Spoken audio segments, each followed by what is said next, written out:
À l'école où nous avons appris l'ABC, notre maîtresse avait les idées avancées.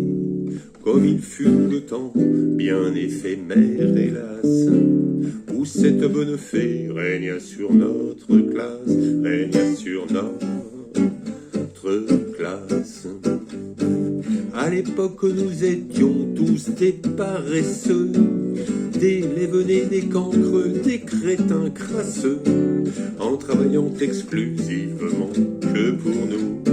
Les marchands de bonnets d'âne étaient sur les genoux, étaient sur les genoux.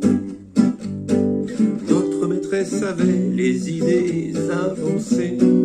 Au premier de la classe, elle promit un baiser sur la bouche, un baiser libertin, un baiser pour de vrai, enfin bref, un patin, enfin bref, un patin.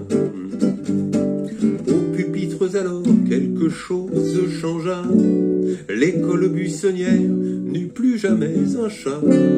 Et les pauvres marchands de bonnets d'âne crack connurent tout à coup la faillite, le crack, la faillite, le crack. Lorsque le proviseur, à la fin de l'année, nous lut les résultats, il fut bien étonné. Notre maîtresse, elle rougit comme un coquelicot, car nous étions tous pris d'excellence ex aequo, d'excellence ex aequo.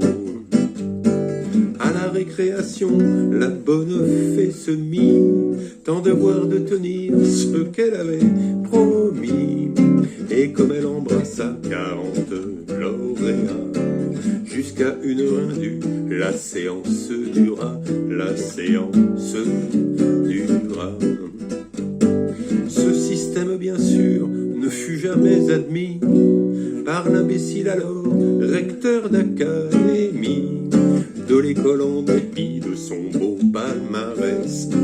On chassa pour toujours notre chère maîtresse, notre chère maîtresse. Le cancre fit alors sa réapparition. Le fort anthème est redevenu l'exception.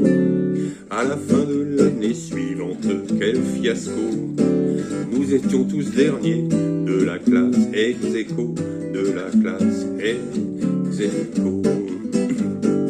À l'école où nous avons appris l'ABC, notre maîtresse avait les idées avancées.